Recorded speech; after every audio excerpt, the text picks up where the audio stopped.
All right, Benny, here we are at Ben and Barry on football. We talked, you specifically spoke in some glowing terms in the first quarter about Coach Prime, Deion Sanders, and his ability to bring the top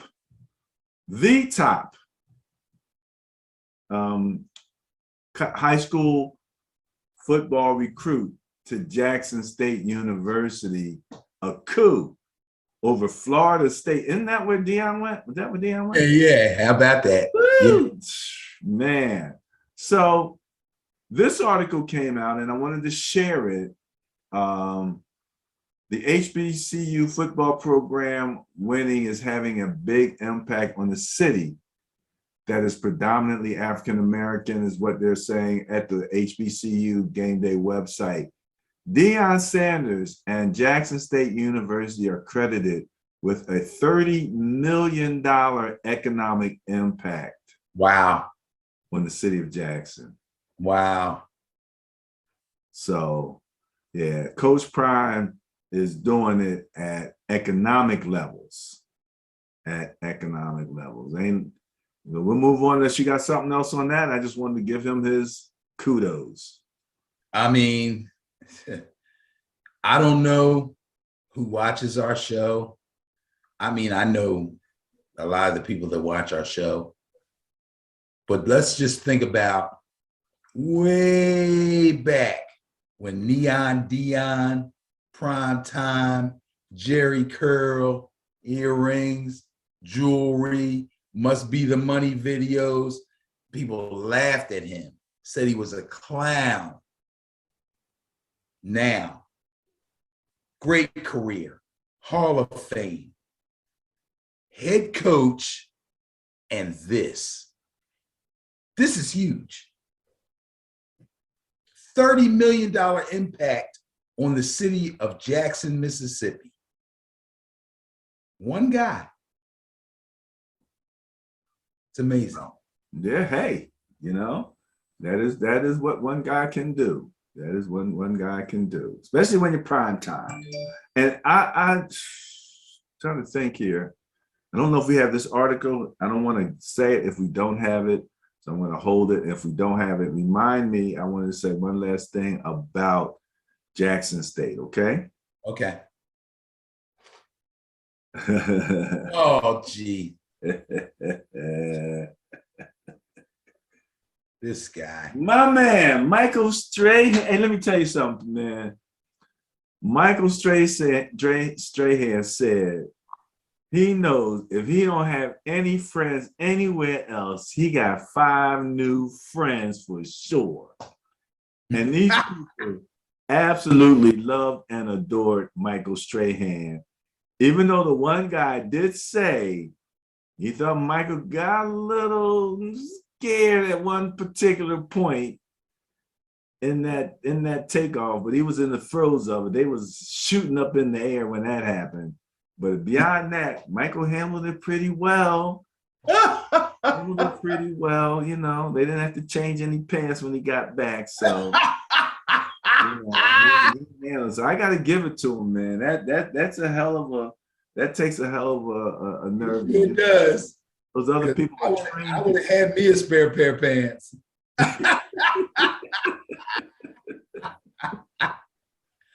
Oh, I love Michael Strahan, man. That's my freaking man right there. There you go. There you go.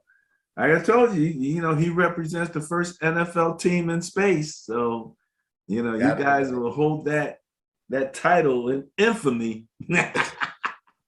Gotta love it. Gotta love it. Okay. Hey, man, my old coach, Jim Harbaugh, becomes the first Michigan coach to win the AP College Football Coach of the Year. Ben, your boy Barry's posting college stuff, man. I'm surprised. First of all, I'm surprised you're posting college stuff. Second of all, I'm surprised that he's the first Michigan coach to win AP College Football Coach of the Year. That's pretty cool. And it's you're surprised, I'm shocked. Here's the funny thing. there's two things you got to do when you're the coach of Michigan football team. You got to beat Michigan State, and you got to beat Ohio State. Yep. I believe they lost to Michigan State, but they beat Ohio State. So the fans are happy. You could probably lose every game on the schedule and beat Ohio State, and they'll be like signing back up. That's how crazy college football is. So rivalries are everything in college football, but congratulations. I'm glad he's found success. And this will probably keep him in college because I don't want to see him come back to the NFL. I just don't. Speaking of college, Bryce Young, congratulations. Alabama quarterback wins the 2021 Heisman Trophy. He can hit the pose. Here's my question, and I should know this, so I hate to ask this question, but I'm hoping you'll know. Is he a sophomore or junior? I don't know. Okay, because I've already heard that he will not be coming out in the draft this year. At least as of now, he has not declared. So that means he's got another year of eligibility. I'm assuming that he's either a junior or a redshirt sophomore. But I hope he does stay because he has, first of all, he has a chance to win a national championship this year. If he doesn't, he could come back and probably win it with Alabama next year. And I know that's important to him. So congratulations. I love this guy. He's got a lot of good skills. He's following in the footsteps of Tua and Hurts and Mac Jones, and then he's the next guy up. So, hey, let's go. Let's do it.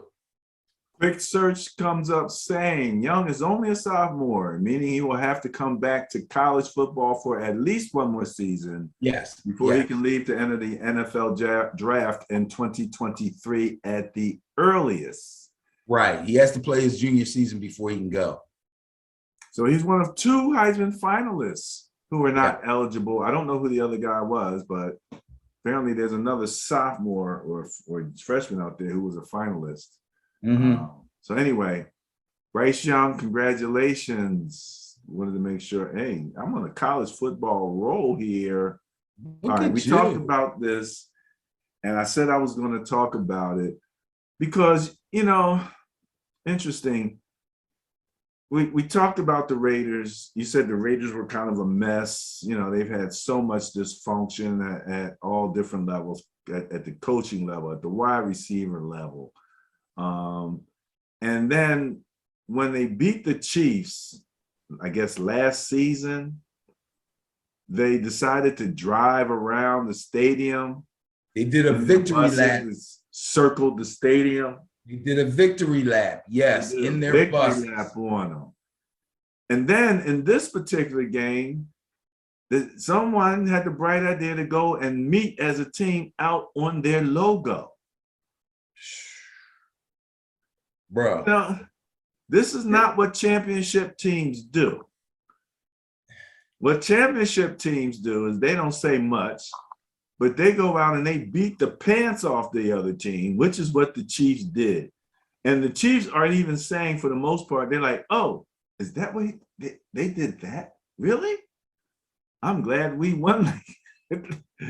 You know? So, you know, what the heck, man? Come on, Raiders. Believe it or not, this is along the lines of what I was going to talk about in the first quarter before I found out about Deion recruiting the 5-star athlete. I heard this statement 1,000 times, and I heard it again just the other day. Bulletin board material is real. Any coach that says, man, it's bulletin board material, don't mean nothing. It does. It does for teams that care, teams that have pride, teams that have the kind of culture that they need to be winners. Bulletin board they remembered something that happened the year before. And then the goofball Raiders evidently forgot about circling the stadium and thought they would be tough guys and have a meeting on the freaking Chiefs logo.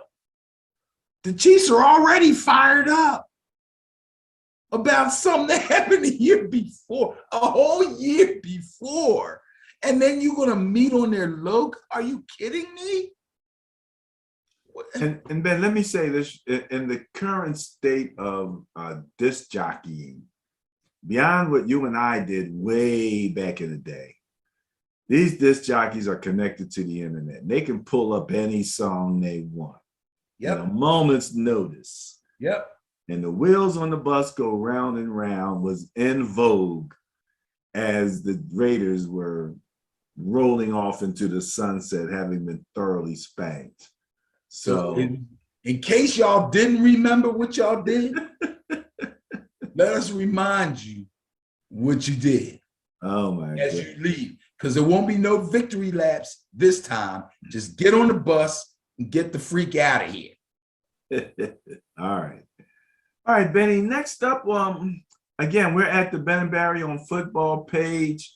We are one of those programs, we have been following the international aspects of pro football / NFL football. And basically, the NFL is making some decisions as to how to match up teams with foreign market locations. So, for example, I think they were talking about, oh my God, I forget who it was, but it was a team whose owner has a strong Irish background, and he was on the United States. He was like a diplomat for the United States to Ireland.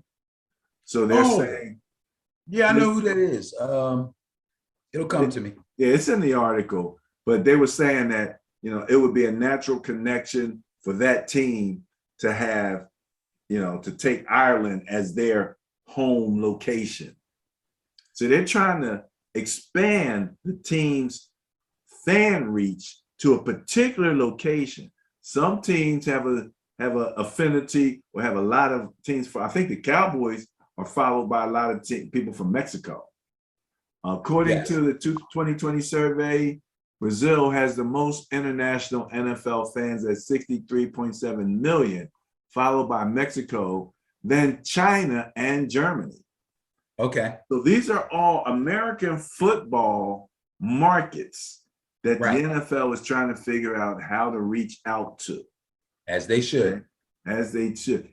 And if you think, we talked about this expansion and how it might affect the salary cap. They just had a really nice salary cap expansion for next year. Did they ever? An additional 20 million on the cap or somewhere in that area. Because I remember you could get a good backup quarterback. I'm just joking. All right. We haven't finished talking about Jackson State yet. Remember I said, remind me, there was something else I wanted to say about Jackson State. Yes, their bowl game. Yeah, man. First ever sellout for the Celebration Bowl, the Cricket Celebration Bowl. First time they ever sold that thing out. They blew the tickets out the park, from what I understand. So this is the impact of Coach Prime. This is the SWAC versus the MEAC, okay? The two big black college conferences. They're going to play the MEAC champion, South Carolina State. This is going to be a good game, bro. This is going to be a good game. Mark this one on your calendar and make sure you watch this bowl game. This is going to be a good game. I am going to mark it on the calendar. I am particularly interested to see Shedeur Sanders in action against top competition. Really haven't had a chance to watch him per se, just been really following up on him. But I knew it was something else. Coach Prime, man, look, we got to get him on the show, man. We showing him too much love. This is what you were talking about, right? Yes, sir. Travis Hunter, nation's #1 ranked recruit in the 2022 class, informed Florida State that he will sign with Jackson State. Ben talked about this. What was that, #1, Benny?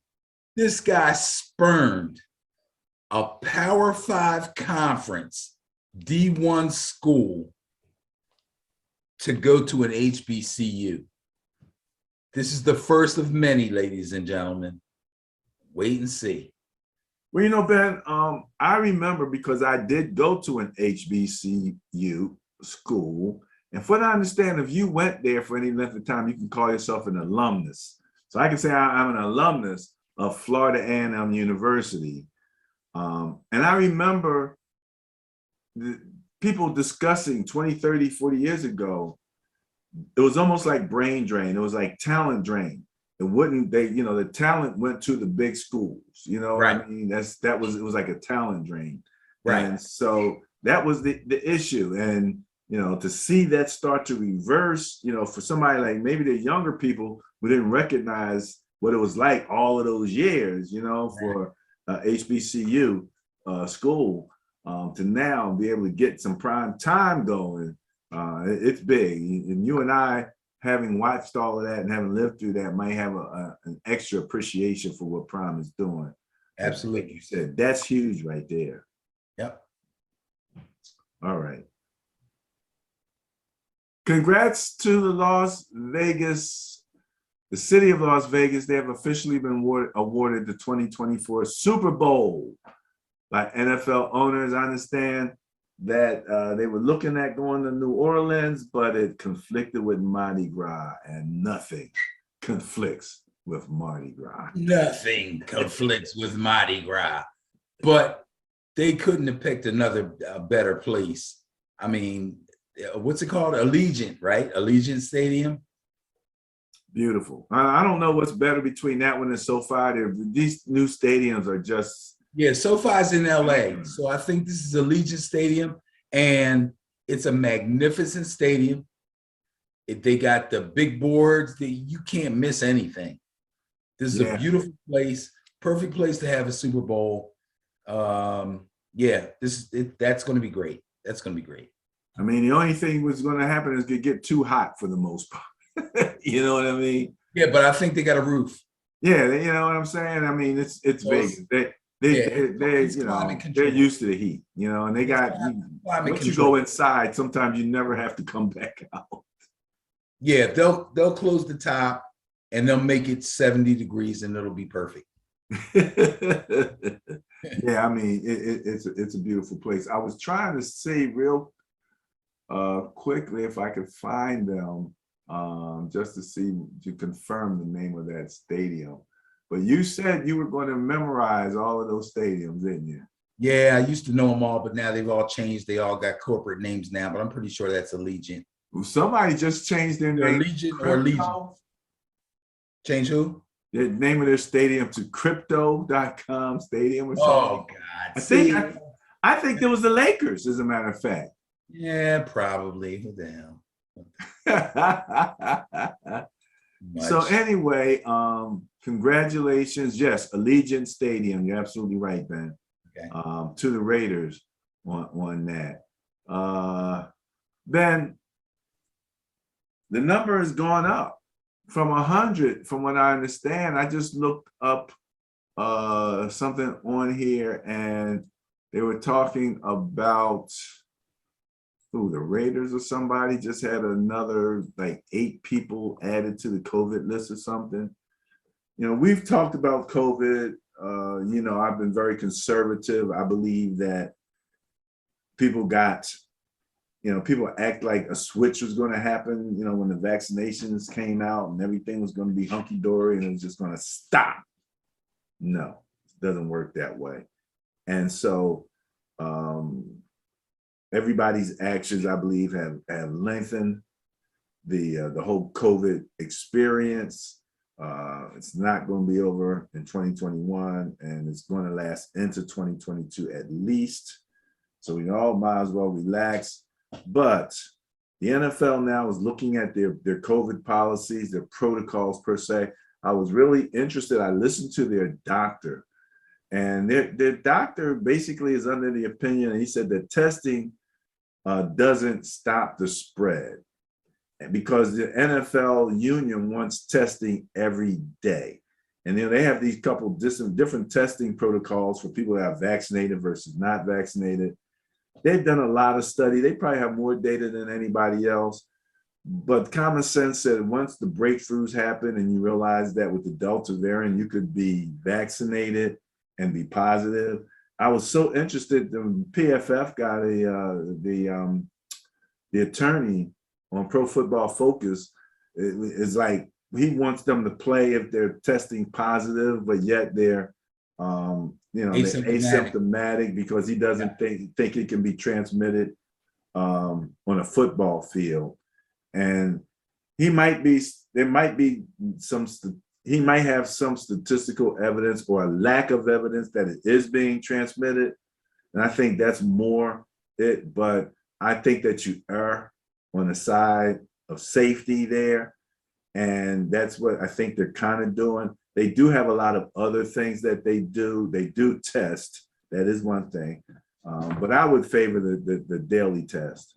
Everybody getting tested no matter what, because asymptomatic is the name. I mean, it's why it's spreading, because people have it and they don't know they have it. The bottom line to me is, for some strange reason, I shouldn't say some strange reason, but for some reason, people have kind of become relaxed about this whole thing. But they're calling it COVID fatigue. And again, we were kind of, they were kind of leading us to believe that, once the vaccine comes out, it was going to be like stomping out the fire. You know what I mean? And it would have been closer. I'm not going to say it would have been like stomping at the fire, but it would have been closer to stomping at the fire if, in fact, the majority of people had bought in. Yeah, but you needed about 80% to have. Right, but that's not enough. That's not enough, because not only is that other 20% not buying in, but they're running around willy-nilly. Okay? So again, people who are vaccinated are still catching it and transmitting it. That's a fact, isn't it? Yeah, yeah. Okay. So for the NFL to have relaxed things, even to the point where they said, if you're vaccinated, you don't have to wear your mask when you come into the facility. They shouldn't have done that. Well, that was ignoring the evidence. Exactly. Ignoring the evidence. You know who? What happened? Ignoring the. I want to use this industry as an example of what you were saying about people relaxing and acting like it was over. The movie theater industry. Right. I'm listening to the different movie theaters advertising. They got movies coming out in theaters only. Right. Dude, y'all don't recognize that, you had an opportunity to grow a hybrid business, coming into, and you want to act like it's over. I'm not running out to the movies. All of that stuff is null and void. The hospitals right now are filling up fast, because even though you have majority of people who are asymptomatic, you have enough of a percentage of people who are getting sick and very sick that the hospitals are, I'll just give you two more examples of how some people are taking it more seriously. And I'm kind of giving the hospitals a little bit of, kudos to say that they're taking it seriously. I know I had to go to an optometrist appointment today, and they didn't require that I give them a negative test, but they did make me screen by asking me all the questions and everything about that. And they wanted my vaccination information and all that stuff. Okay, not a problem. But the head doctor of the NFL said that the hospitals don't even test their doctors who basically work in the COVID wards on a daily basis. So he was saying that the medical community doesn't see daily testing as being as helpful in managing the spread as what people might think who really want a lot of the testing. I'm a testing person. I think, you know, I'm just like, look, before you can diagnose, you have to test in any situation. And since you're asymptomatic, just test, because that's one way for, I just think it's something we should all be doing a lot more of. The other thing, you know, so I was saying, I think that's a mistake by the movie industry. And I think I told you about a family friend who's from Trinidad, had to come back to the US where they had family for a funeral, have not been able to coordinate all of the requirements between testing and airline, moving the airline, limited capacities for the airlines, and getting back into their home country of Trinidad. A week, I watched this young person try to manage the testing, the scheduling of the airlines, because the test is only good for a certain period of time. So if you don't get your airline connections in place, and they're all limited because of COVID, and then Trinidad, okay, we're talking about Trinidad. Once you get back, even though you tested negative, because you had to do that to even get back, you then have to quarantine for 2 weeks in a designated COVID hotel at your own expense. So, you know, the countries, certain people are taking this thing very seriously. I do think that the NFL is taking it seriously, but right now, I don't know if the players are taking it seriously once they get loose. And we are coming out of the Thanksgiving period where they expected a spike, you know, because of all the family gatherings. So this is going to affect those last 3 games in ways that we maybe haven't had a chance to discuss, because you really don't know practically until the day of who's coming in and out of the different protocols based on the based on the requirements. But those requirements are being looked at right now, and they might change. That's being negotiated between the union, NFLPA, and the owners, and the NFL itself. So craziness over COVID. But the NFL is doing more than most. I do think they could be just doing a little bit more though. Yeah, they're doing more than most. I think they let their guard down. I think they made an assumption that after last season, and they got through it, that the players would take it more seriously than some of them are.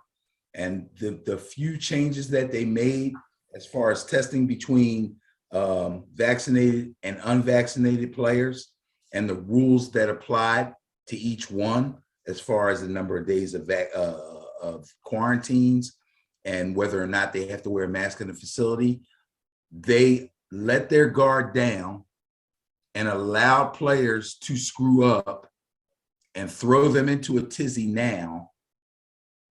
Players like Antonio Brown, who got a fake vaccination card, which allowed him to walk around the facility unvaccinated without a mask. You see what I'm saying? You said if you're vaccinated, you're good with this. If you're unvaccinated, you got to do this. Most of the unvaccinated players said, that's cool. I'll do that. I'll test every day. I'll wear my mask. Aaron Rodgers did it. He did everything he was supposed to do. He did all the protocols that an unvaccinated player would do. That people were like, well, why Aaron Rodgers? He didn't get vaccinated. Why they suspended Antonio Brown for 3 days? Because Aaron Rodgers did everything an unvaccinated player had to do. I think Aaron Rodgers had a few interviews where he should have been masked, and he wasn't. He may have been up on the stage and everybody else was down there. I think they were supposed to have masks on, but okay. There's no, I hear what you're saying. But when they get up on the podium and everybody else is like 10, 12 feet away using microphones, they don't have to wear masks. Okay, if you say so. On the field, they're doing on the field things now where they put a mic here, the player stands there, the commentator stands over there, no mask. That's all good. But when you're walking through the facility, walking past people, speaking to people, sitting and eating with people, and you're in meeting rooms with people, if you're unvaccinated, you're supposed to have on a mask. But if you got a fake vaccination card so that you don't have to wear a mask, that's bullshit. Excuse me. That's sabotage. Okay, that's okay. But they assume that nobody would do that, forgetting that they have knuckleheads like Antonio Brown. Okay, they should have never let their guard down.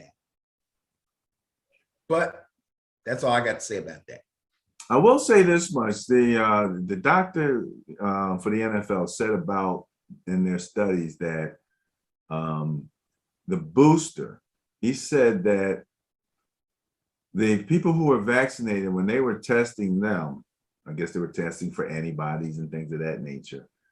After a year or so, the efficacy had dropped to like 12%, but it was with a booster, it went back up to 80.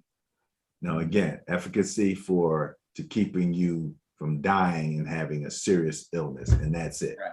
You know, there's no other, at this point, efficacy that they can claim, you know, Right. as far as transmission and things of that concern. The Delta variant was more transmissible than the original, and Omicron is supposedly more transmissible than Delta. So, you know, and we don't even know what the next one's going to be called. So it's crazy. But I wanted to mention it because, again, I consider the NFL the canary in the coal mine, because no matter what level of testing, they're way beyond what the average citizen is testing at. Right. So if you see X amount of positive tests, you can extrapolate out to the general public that if that many people are coming back testing positive, asymptomatic, that's how much is out there in society. It's that much more. You can multiply that out. And that means you got to be really careful. Then now, again, getting to the thing about restaurants having to show vaccination cards. And again, if it's transmissible, if you're vaccinated, what difference does it make for you to come in and show a card? You know, for the most part, you're the one, the only thing is protecting is you. So the restaurant should, you know, they don't have, they might want to keep their clients alive, but that shouldn't make you required to wear, to show a vaccination card to go in and have dinner. You know what I mean? You're just as transmissible, or you're just as still have the ability to transmit whether you have been vaccinated or not. So if you come in positive, vaccinated, you're going to transmit it. So that vaccination card, again, really doesn't, you know, as far as controlling transmission, doesn't really mean anything. So, you know, again, restaurants were one of the hardest hit industries because they depended on people showing up in groups. And if you can pack the house, that was a great night. The packing of the house thing is just gonna have to, you know, that's all changed. I think that's changed now. You know, who knows what the next thing coming in, but I don't think packing the house is a good idea for a number of years. So there you go. That's my take on it. I hope everybody just stays safe. Thanks for following. Please leave comments, suggestions. Our hashtag is football is life at Ben and Barry on football. Ben, fourth quarter, tick, tick, tick. Last word, you got it. Oh, run the field goal team onto the field real fast. We're out of timeouts. It's makeable, though. Pick it. It's up. It's good. Go Noles.